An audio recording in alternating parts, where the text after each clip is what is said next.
महाविकास आघाड़ी में seat sharing को लेकर अभी तक जो है सीट शेयरिंग का बंटवारा नहीं हुआ, जिसको लेकर जो सत्ताधारी है वो ये कह रहे हैं कि तीनों पार्टी जो है उद्धव ठाकरे के ऊपर प्रेशर क्रिएट कर रही है, प्रेशर पॉलिटिक्स किया है। मैं आपसे पूछना चाहती हूँ, ये गैर संवैधानिक सत्ताधारी जो महाराष्ट्र में बैठे हैं, जो इलीगैलिटी से बैठे हैं, उनसे पूछिए उनका हो गया है। कौन किस पे प्रेशर बांध रहा है वो तो सामने दिख रहा है ना। जब कैबिनेट मीटिंग होती है तो एक पक्ष को उल्टी आती है अजीत पवार जी का पक्ष देखकर। अजीत पवार को दिक्कत होती है क्या शिंदे के लोग बोल रहे हैं।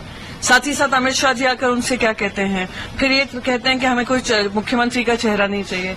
अरे पहले अपने घर को ऑर्डर में लाएं, फिर दूसरों की बात करें। और रही हमारी बात, महाविकास आघाड़ी की सीट डिस्कशन चालू है, जारी है, पॉजिटिव वे में चल रहा है। 90% से ज्यादा डिसीजन हो चुका है, 10% की बारी है, वो भी हम लोग आपस में सुलट लेंगे। पर इनकी तरह नहीं काम करेंगे कि एक तरफ कोई कहे हमें उल्टी आती है, हमें घिन आती है, चेहरा देखने से होता है, हमें कॉम्प्रोमाइज करना पड़ रहा है और अमित शाह आकर कुछ और फरमान देकर जाए।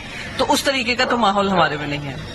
महायुति एक तरफ जो है विरोधों पर आरोप लगा रही है, लेकिन महायुति के जो नेता है वो बार बार दिल्ली के चक्कर काटते हुए दिख रहे हैं। लगातार दिल्ली में बैठक शुरू है, किस तरीके से? मैं यही कहूंगी, युति सिर्फ दिल्ली के दरबारियों की तरह, जैसे दिल्ली के दरबार में फरमान होते थे और ये लोग पूरा करते थे, उस तरीके का काम हो रहा है जो महाराष्ट्र की संस्कृति और संस्कार के खिलाफ है। ये महा झूठी गठबंधन जो युति हुई है, सिर्फ सत्ता पाने के लिए हुई है। तो तीनों में किसी में आपस में तालमेल नहीं है, ना सीट को लेकर, ना सीट एलोकेशन को लेकर, ना कैंडिडेट्स को लेकर। इसलिए बार बार वो दिल्ली जा रहे हैं क्योंकि इनको लगता है दिल्ली से जो अमित शाह जी कहेंगे, बाकी दो पक्ष जो टूटे हुए पक्ष हैं वो भी मान्यता देंगे और काम उस आधार पर करेंगे। पर सच्चाई ये है कि महाराष्ट्र की जनता इन लोगों के ऊपर विश्वास नहीं है। लोकसभा चुनाव तो एक ट्रेलर था, पिक्चर अभी बाकी है और महाविकास आघाड़ी की ब्लॉकबस्टर पिक्चर हिट होने वाली है और हम लोग सरकार बना रहे हैं।